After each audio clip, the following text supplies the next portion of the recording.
BCom भाग फर्स्टमधील सर्व विद्यार्थी मित्रमैत्रिणींनो, मी प्राध्यापिका सौ कांबळे MB रयत शिक्षण संस्थेच्या HGM कॉलेजमधून आपल्याशी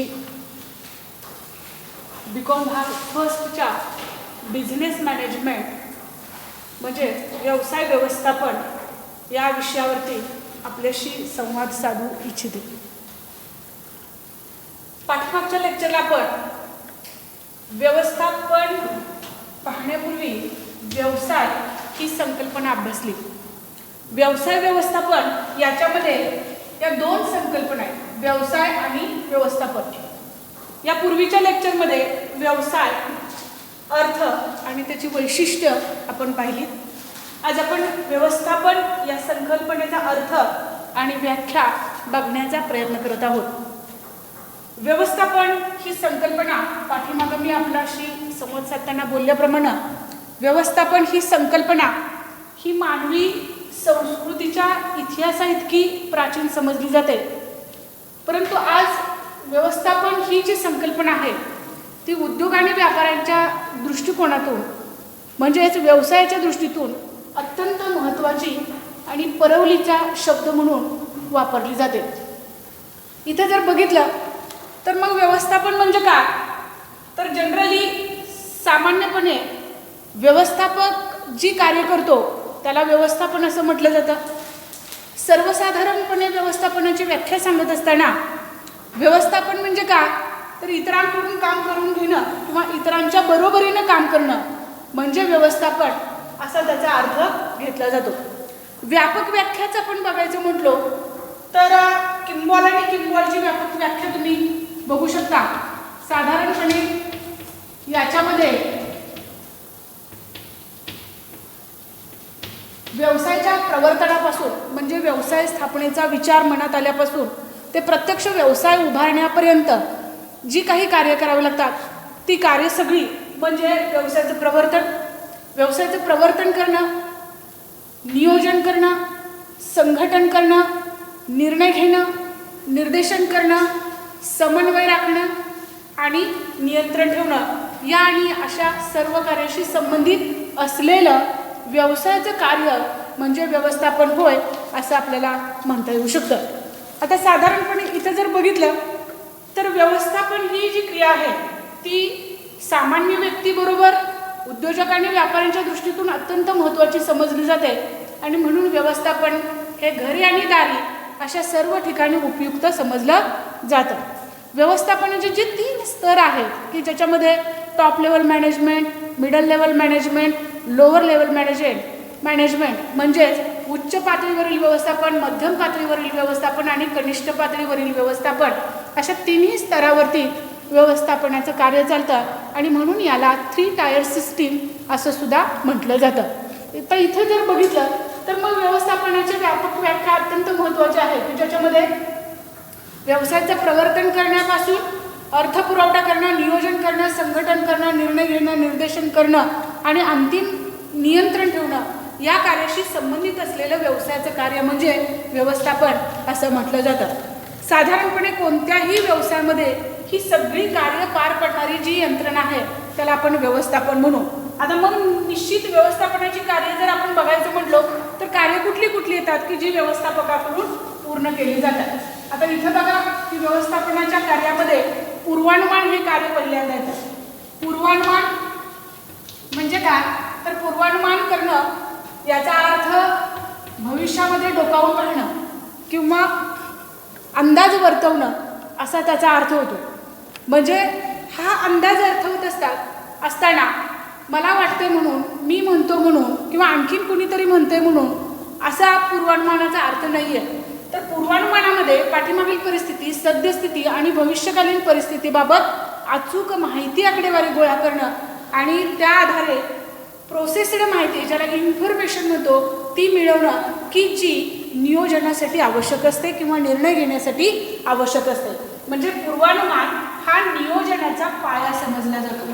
पूर्वानुमान करणं म्हणजे काय, तर भविष्याचा वेध घेणं, साधारणपणे त्याच्यामध्ये पाठीमागील परिस्थिती, सद्यस्थिती आणि भविष्यातील घटना आणि घडामोडी याचा अचूक अंदाज वर्तवला जातो आणि त्या आधारे नियोजन केलं जातं। आता मग नियोजन करणं म्हणजे काय, तर याच्यामध्ये जर तुम्ही बघितलं तर नियोजन म्हणजे काय, तर कोणतं काम कुणी, कधी, केव्हा, कोणाच्या मदतीनं आणि किती प्रमाणामध्ये आणि कशा पद्धतीनं करायचं हे त्याच्यामध्ये ठरवलं जातं, त्याला आपण नियोजन असं म्हणतो। त्यालाच इंग्लिशमध्ये प्लॅनिंग असं सुद्धा म्हटलं जातं। साधारणपणे याच्यानंतर दुसरं कार्य येतं, त्याला निर्णय घेणं असं म्हटलं जातं। आता निर्णय घेणं म्हणजे काय, तर बऱ्याच वेळेला निर्णय घेणं म्हणजे काय, तर अनेक पर्यायातून योग्य पर्याय निवडणं, अनेक पर्यायातून योग्य पर्याय निवडणं। अनेक पर्याय व्यक्तीस एखादी समस्या निर्माण झाली की त्या समस्येवर उपाय जर आपण सुचवायचे म्हटलो तर एकापेक्षा अनेक उपाय आपल्या समोर असतात आणि मग नेमका उपाय कोणता हा विचार जेव्हा आपण करत असतो त्या विचाराच्या शेवटच्या टोकाला येणं म्हणजे निर्णय घेणं असा त्याचा अर्थ होय। म्हणजे अनेक पर्यायातून योग्य पर्याय निवडणं म्हणजे निर्णय घेणं होय असं आपल्याला म्हणता येईल। त्यानंतर संघटन करणं हे आणखीन एक महत्त्वाचं कार्य। संघटन करणं म्हणजे काय, तर ह्या संघटनाचे दोन भाग आपण पाडू की ऑर्गनायझिंग आणि ऑर्गनायझेशन। ऑर्गनायझिंग आणि ऑर्गनायझेशन असे दोन भाग त्याच्यामध्ये येतात। संघटन आणि संघटना असं त्याला म्हटलं जातं। आता संघटन म्हणजे काय, तर भौतिक वस्तूचं संघटन। भौतिक वस्तू उदाहरणार्थ आपण जर बांधकाम करायचं म्हटलो तर त्या बांधकामासाठी आवश्यक असणारा मजूर, वीट, वाळू, सिमेंट यासारखी साधनं लागतात। त्याचबरोबर नियंत्रण ठेवण्यासाठी कामगार, कर्मचारी, अधिकारी वर्ग लागतो। हे वेगळे वेगळे साधारणपणे भौतिक आणि मानवी घटक जे आहेत हे इथं तुम्हाला पाहायला मिळतील। ते एकत्रित आणणं, साधारणपणे एखादं कार्य करण्यासाठी आवश्यक असणाऱ्या घटकांची जुळवाजुळव करणं हे ऑर्गनायझिंगमध्ये अभिप्रेत आहे। आणि ऑर्गनायझेशन जे आहे ती मानवी घटकाशी संबंधित आहे। साधारणपणे व्यक्तींचा समूह किंवा आता व्यवसाय आपण जर म्हटलो तर विविध स्तरावरती काम करणारा जो कामगारांचा वर्ग आहे, अधिकाऱ्यांचा वर्ग आहे, मालक वर्ग आहे, त्या सगळ्यांचा मिळून जो समूह आहे त्याला ऑर्गनायझेशन असं म्हटलं जातं। म्हणजे ऑर्गनायझिंग हे जे फंक्शन आहे व्यवसायांतर्गत याच्यामध्ये संघटन आणि संघटना अशा दोन कार्यांचा समावेश होतो। संघटन हे भौतिक वस्तूंचं आहे आणि संघटना हे मानवी घटकांचं एकत्रीकरण आहे किंवा समूह आहे मानवी घटकांचा असं म्हटलं तरी आपल्याला चालू शकतं। यांची जुळवाजुळव करण्याचं काम संघटनांमध्ये केलं जातं। बघा, पूर्वानुमान करणं, नियोजन करणं, निर्णय घेणं, संघटन करणं।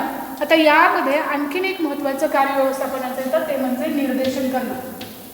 निर्देशन त्याला डिरेक्टिंग किंवा डायरेक्टिंग असं सुद्धा म्हटलं जातं। आता डिरेक्टिंग किंवा डायरेक्टिंग म्हणजे काय, तर बघा की व्यवसाय संघटनेमध्ये एकापेक्षा अनेक लोक काम करत असतात। काही जुने कर्मचारी असतात, काही नवीन कर्मचारी असतात आणि ह्यांना काम करत असताना, दैनंदिन कामाची पूर्तता करत असताना, दीर्घकालीन कामाची पूर्तता करत असताना अनेक समस्या येण्याची शक्यता असते। उदाहरणार्थ बघा की जुना कर्मचारी असतो त्याला संस्थेबद्दल किंवा तिथल्या कार्य वातावरणाबद्दल, तिथल्या कार्यपरिस्थितीबद्दल पूर्ण माहिती असते। परंतु नवीन जे तंत्रज्ञान आलेलं आहे किंवा नवीन एखादी कन्सेप्ट आलेली व्यवसायाशी संबंधित, त्याच्या कामाशी संबंधित त्याची त्याला माहिती असेलच असं नाही। तर त्याच्याबाबत त्याला कोणीतरी मार्गदर्शन करणं किंवा सल्ला मार्गदर्शन करणं किंवा त्याला त्याच्या काही समस्या सोडवण्यासाठी मदत करणं हे त्याच्यामध्ये अभिप्रेत आहे। त्याला आपण निर्देशन असं म्हणू शकता।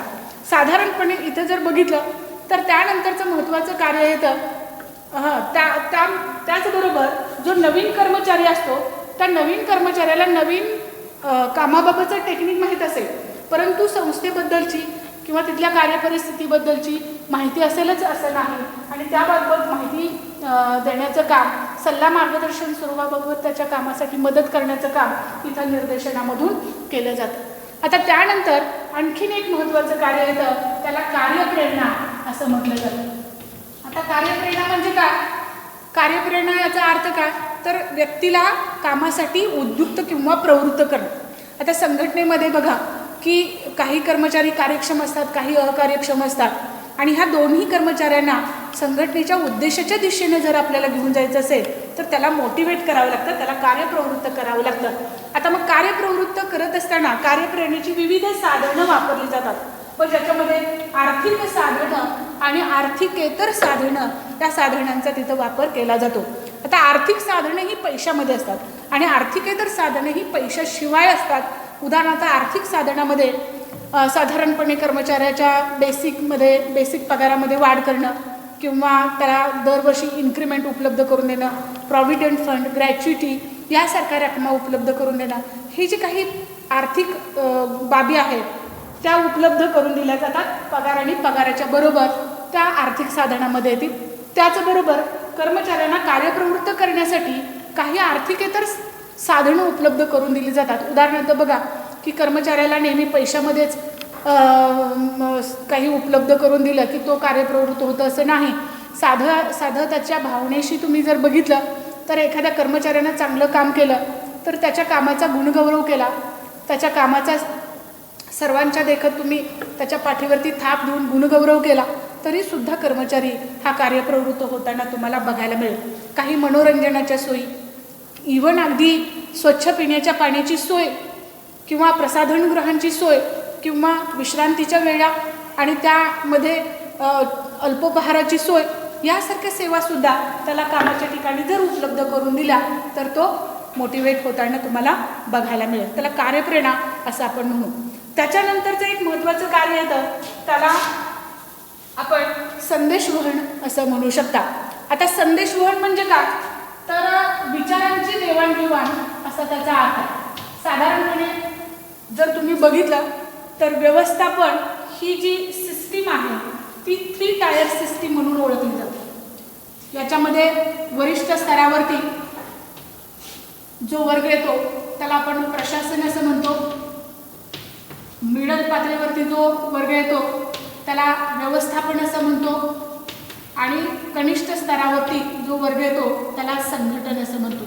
आता ह्या 3 स्तरामध्ये असंख्य लोक समाजातल्या वेगवेगळ्या स्तरामधून आलेले आणि कार्यरत असताना तुम्हाला बघायला मिळतील. प्रशासनामध्ये जर बघितलं तर अध्यक्ष, उपाध्यक्ष, संचालक, व्यवस्था संचालक आणि सर्वसाधारण सभेचा समावेश होतो. व्यवस्थापनामध्ये जर बघितलं तर सर्व पातळीवरती सर्व विभागामध्ये विभाग प्रमुख दिलेले असतात. कामाच्या सोयीसाठी कामाची विभागणी अनेक विभागामध्ये केलेली असते आणि प्रत्येक विभागाला विभाग प्रमुख दिलेला असतो आणि ह्या सर्व विभाग प्रमुखांचा मिळून जो समूह होतो त्याला विभागीय पातळीवरील व्यवस्थापन असं सुद्धा म्हटलं जातं. साधारणपणे बघा याच्यामध्ये विभाग प्रमुख आणि त्याच्या हाताखाली काम करणारा हा कनिष्ठ स्तरामधला कर्मचारी येतो की ज्याला आपण वर्ग 3 किंवा क्लास 3 असं म्हणा. त्याच्यामध्ये मुकादम, मिस्त्री, तिंदाळ सुद्धा त्याला म्हटलं जातं. या आणि त्याच्या हाताखाली राबणारा कामगार वर्ग येताना तुम्हाला बघायला मिळतो.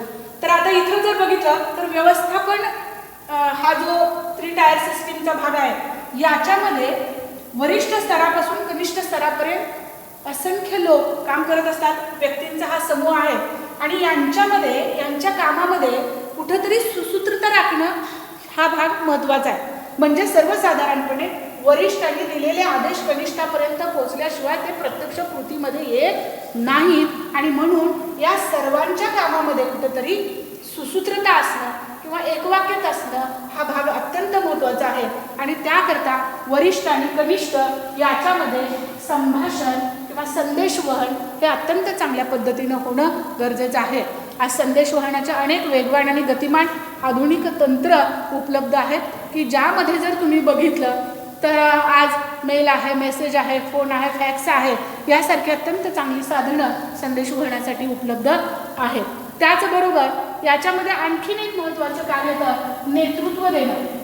आता नेतृत्व म्हणजे काय तर हाताखालच्या लोकांनी चांगल्या पद्धतीनं काम करण्यासाठी किंवा त्यांचं कामासाठी चांगला प्रतिसाद मिळण्यासाठी, त्यांचं सहकार्य मिळवण्यासाठी वरिष्ठांच्या व्यक्तिमत्वाची छाप हाताखालच्या लोकांवरती पडणं याचा अर्थ नेतृत्व असं म्हटलं जातं. नेतृत्वाला आपल्या हाताखालच्या लोकांना बरोबर घेऊन काम करावं लागतं आणि नेतृत्व त्याकरता अत्यंत प्रभावी आणि धाडसी असावं लागतं असं सुद्धा आपल्याला म्हणता येतं. सगळ्यात महत्त्वाचं कार्य म्हणजे समन्वय असा त्याचा अर्थ होतो. आता समन्वय म्हणजे काय, तर एक सर्वांच्या कार्यामध्ये सुसूत्रता राखणं, एक वाक्यता राखणं असा त्याचा अर्थ होईल. सगळ्यात महत्त्वाचं आणि शेवटचं कार्य ज्याला आपण नियंत्रण असं म्हणू शकता. नियंत्रण म्हणजे काय, नियंत्रण म्हणजे काय, तर साधारणपणे नियंत्रण याचा अर्थ पूर्वी ठरवल्याप्रमाणे किंवा नियोजनाप्रमाणे कृती होते की नाही. नियोजन म्हणजे काय, मगाशी बघितल्याप्रमाणे कोणतं काम कुणी कधी केव्हा कशा पद्धतीनं आणि किती प्रमाणामध्ये कोणाच्या मदतीनं करणं हे ठरवलं. आता हे जे ठरवलेलं आहे त्या पद्धतीनं कृती होते की नाही हे पाहणं ज्याच्यामध्ये अभिप्रेत आहे त्याला आपण नियंत्रण असं म्हणतो, त्यालाच आपण कंट्रोलिंग असं सुद्धा म्हणतो. म्हणजे आता जर बघितलं तर व्यवस्थापनाची जी कार्य आहेत ती कार्य करणारा हा व्यवस्थापक आहे. म्हणजे व्यवस्थापकाची कार्य आणि व्यवस्थापनाची कार्य ही एकच असताना तुम्हाला बघायला मिळते आणि ती म्हणजे पूर्वानुमान करणं, नियोजन करणं, निर्णय घेणं, संघटन करणं, निर्देशन करणं, कार्यप्रेरणा, संदेशवहन, नेतृत्व देणं, समन्वय साधणं आणि नियंत्रण ठेवणं ही होत. म्हणजे सर्वसाधारणपणे व्यवसायाअंतर्गत ही सर्व कार्य करणारी जी मध्यवर्ती यंत्रणा आहे असं आपण म्हणू, त्यालाच व्यवस्थापन असं म्हटलं जातं. आणि म्हणून व्यवस्थापनाशी एक सामान्य व्याख्या करत असताना नियोजन आणि निर्देशनाशी संबंधित किंवा नियोजन आणि नियंत्रणाशी संबंधित असलेलं व्यवसायाचं कार्य म्हणजे व्यवस्थापन होय अशी व्याख्या आपल्याला करता येते. आता साधारणपणे ही कार्य गंमत म्हणून एक भाग बघा की ही कार्य ध्यानात राहावी म्हणून ल्युथर ब्लुइक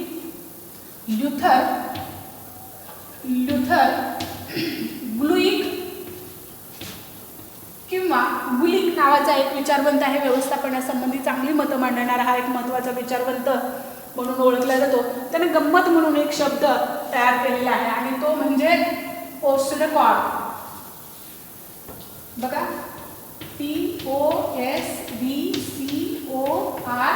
आणि B. आता याचा जर उल्लेख केला तर पोस्टड कॉर्ब असा होतो. आता पोस्टड कॉर्ब मधला पहिला जो P आहे, P म्हणजे प्लॅनिंग. त्यानंतर O म्हणजे ऑर्गनायझिंग.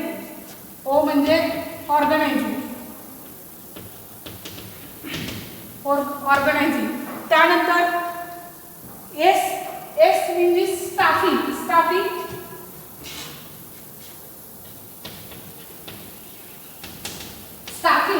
यामध्ये साधारणपणे कर्मचाऱ्याला संघटनेमध्ये भरती निवड करण्यापासून तो संघटनेमधून सेवानिवृत्त होईस तोपर्यंत किंवा संघटनेमधून बाहेर पडेस तोपर्यंत जी कार्य त्याच्या म्हणजे अगदी भरती निवड करण्यापासून, त्याला ट्रेनिंग देण्यापासून, त्याला चांगलं वेतन उपलब्ध करून देण्यापासून, चांगलं कार्यप्रेरणा त्याला उपलब्ध करून देण्याची साधनं उपलब्ध करून देण्यापासून जी कार्य येतात ती सगळी कार्य त्या स्टाफिंगमध्ये येताना तुम्हाला बघायला मिळतात. म्हणजे कार्यप्रेरणेशी रिलेटेड हा स्टाफिंग हा भाग तुम्हाला बघता येईल.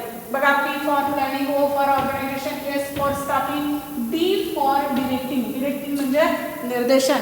कर्मचाऱ्याला कामाबाबत मार्गदर्शन करणं हा त्याच्यामध्ये भाग अभिप्रेत आहे.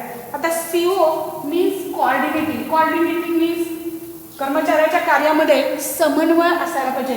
वेगवेगळ्या स्तरावरती कर्मचारी काम करत असतो आणि व्यवसायाचं उद्दिष्ट काय आहे, टू अर्न मॅक्झिमम प्रॉफिट, जास्तीत जास्त नफा मिळवणं किंवा याशिवाय आणखीन काही उद्दिष्ट असू शकतील ती गाठण्यासाठी प्रयत्न करणं हा भाग त्याच्यामध्ये अभिप्रेत आहे. आणि त्यासाठी सगळ्यांच्या कामामध्ये उद्देशाच्या दिशेनं जाण्यासाठी एक वाक्यता साधणं हा त्याच्यामध्ये भाग अभिप्रेत आहे. R फॉर रिपोर्टिंग आणि B फॉर बजेटिंग. रिपोर्टिंग आणि बजेटिंग ही जी कार्य आहे ती नियंत्रणाशी संबंधित आहेत. साधारणपणे नियंत्रण म्हणजे काय, तर साधारणपणे नियोजनाप्रमाणे कृती होते की नाही हे पाहणं त्याच्यामध्ये अभिप्रेत आहे. अशा पद्धतीनं व्यवस्थापन म्हणजे का, तर व्यवसायाशी संबंधित ही सगळी कामं करणारी जी यंत्रणा आहे त्याला व्यवस्थापन असं म्हटलं जातं. आणि सर्वसाधारण व्यापक व्याख्या जर आपण बघितली, किंबॉलची व्याख्या विचारात घ्या की व्यवसायाचं प्रवर्तन करण्यापासून साधारणपणे व्यवसायाला अर्थपुरवठा करणं, नियोजन करणं, संघटन करणं, निर्णय घेणं, निर्देशन करणं या आणि अशा सर्व कार्याशी संबंधित असलेलं व्यवसायाचं कार्य म्हणजे व्यवस्थापन होय असं म्हटलं जातं.